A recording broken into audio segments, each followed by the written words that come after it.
안녕하십니까? 2024년 5월 28일 화요일 인도네시아 헤드라인 시작합니다.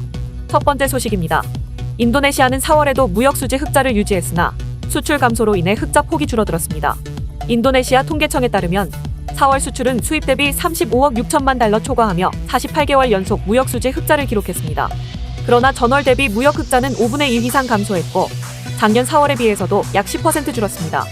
수출 감소의 주요 원인은 조업 일수 감소와 원유 가격 하락으로 나타났으며 어르마타 은행의 수석 이코노미스트는 세계 원자재 가격 정상화와 글로벌 불확실성 증가가 무역 흑자 감소에 영향을 미쳤다고 설명했습니다. 4월 한 달 동안 인도네시아는 196억 2천만 달러 상당의 상품을 수출했으며 이는 전월 대비 13% 감소했지만 전년 동월 대비로는 1.72% 증가한 수치입니다. 특히 보석, 금, 전기 장비, 섬유 등의 제조업 제품 출하가 감소했고 CPO 수출도 전월 대비 10% 이상 급감했습니다. 반면 수입은 전월 대비 10.58% 감소했지만 전년 대비로는 4.64% 증가한 160억 6천만 달러를 기록했습니다. 원자재 수입은 9.28%, 자본재 수입은 8.1% 감소했으나 전년 동기 대비로는 각각 3.27%, 13% 증가했습니다. 메이뱅크의 경제학자는 중국, 인도, 미국, 아세안 등 주요 무역 파트너의 견고한 수요 덕분에 인도네시아가 상당한 무역 흑자를 유지했다고 밝혔습니다. 또한 원자재 가격 추세가 나쁘지 않아 인도네시아가 올해 5% 경제 성장을 달성할 수 있을 것이라고 전망했습니다. 다음 소식입니다. 최근 뿌안 마하라니 국회의장과 조코위 대통령이 발리에서 대화를 나눈 모습이 포착되면서 투쟁 민주당 내부에서 프라보어 차기 정부에 대한 입장을 두고 분열이 진행되고 있다는 분석이 나오고 있습니다. 투쟁 민주당은 지난 2월 총선에서 국회 최다 의석을 차지하는 성과를 거두었지만 대선에서는 조코위 대통령이 여당이 아닌 프라보어 후보를 지지함에 따라 패배했습니다. 이에 따라 차기 정권에서 야당으로 남을지 아니면 여권으로 돌아서 프라보어 정부의 연정에 참여할지 아직 최종 결론을 내리지 못한 상태입니다. 특히 투쟁 민주당 내에서는 연정 합류 여부를 두고 엇갈린 의견들이 나오고 있어 당내 분열을 초래하고 있는 상황입니다. 이런 상황에서 최근 뿌안 마하라니와 조코위 대통령의 만남이 우호적인 관계를 유지하려는 의도로 해석되며 이는 조코위 대통령을 강하게 비난해온 당내 중진들의 입장과 대조됩니다.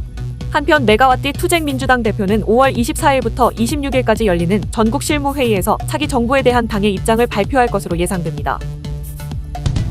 다음 소식입니다. 인도네시아에서 탐사보도와 성소수자 관련 콘텐츠를 금지하는 방송법 개정안이 추진되어 논란이 되고 있습니다. 로이터 통신 등에 따르면 하원이 마련 중인 방송법 개정안은 탐사보도는 물론 성소수자, 폭력, 신비주의 등과 관련된 콘텐츠를 금지하는 내용을 담고 있습니다. 이 같은 소식이 알려지자 언론인 단체 등은 강력히 반발하고 나섰습니다. 언론인 단체와 영화 제작자들은 해당 법안이 언론의 자유와 창조적 업종의 독창성을 크게 손상시킬 것이라며 강력히 반대하고 있습니다.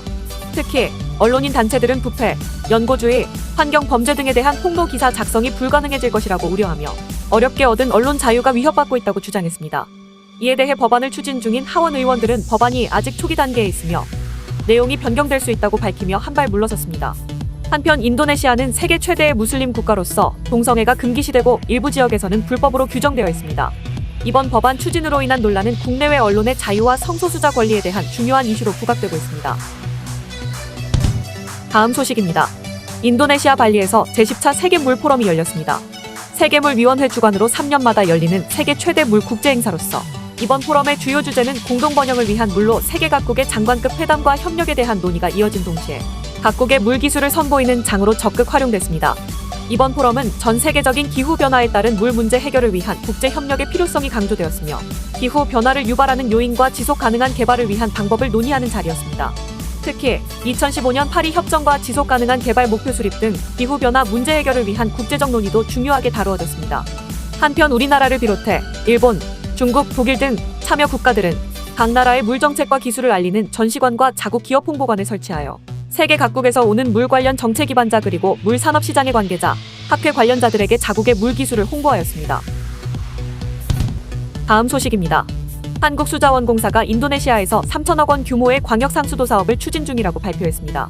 해당 사업은 한국수출입은행, 아시아개발은행, 국제금융공사 등 3개의 금융기관으로부터 총 사업비의 최대 70%인 2천억 원대의 투자를 유치하는 데 성공했습니다. 이번 투자로 인해 2021년 인도네시아 공공사업주택부와 체결한 까리안 세르퐁 광역상수도 민간협력사업이 탄력을 받게 되었습니다.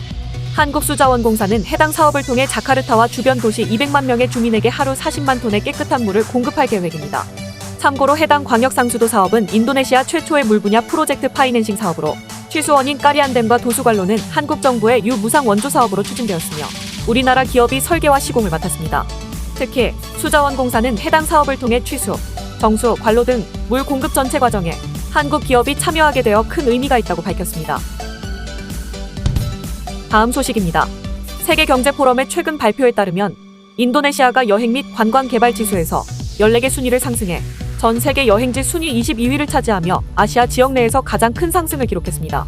이번 평가는 총 119개 국가 및 지역을 대상으로 하였으며 특히 인도네시아는 싱가포르를 제외한 아시아 태평양 지역에서 가장 높은 종합지수 점수를 받았습니다. 보고서는 인도네시아가 관광 부문 발전을 위해 노력을 강화하고 있음을 강조하였으며 특히 자원 부문과 가격 경쟁력에서 높은 점수를 받아 지표 개선 측면에서 동남아시아 선두에 서 있다고 평가했습니다.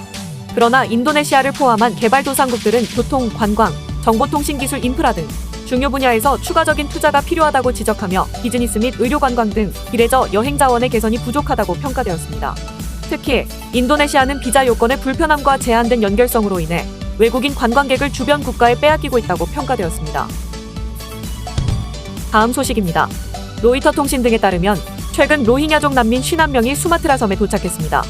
UN 난민기구 관계자는 이들이 지난 22일 북수마트라주 콸라 랑카트 지역 해안에 도착한 뒤 현지 주민들에 의해 발견되어 인근 병원에서 건강검진을 받고 식량 및 생수를 공급받았다고 전했습니다. 도착한 난민은 성인 남성 42명, 성인 여성 3명, 어린이 6명으로 구성되어 있습니다. 최근 수개월 동안 인도네시아를 찾은 로힝야족 난민 중 일부는 현지인들에 거부당하기도 했지만 이번에는 수용됐다고 로이터 등은 전했습니다. 참고로 로힝야족은 불교도가 다수인 미얀마에서 이슬람교를 믿는 소수민족으로 2016년 미얀마 당국의 대대적인 진압작전에 쫓겨대고 방글라데시로 피신했다가 열악한 환경 등을 이유로 인도네시아나 말레이시아로 향하고 있습니다. UN 난민기구에 따르면 지난해 인도네시아에 도착한 로힝야족 난민 수는 2,300여 명으로 이는 이전 4년간 도착한 난민 수를 합친 것보다 많습니다. 시청해주셔서 감사합니다. 다음 시간에 뵙겠습니다.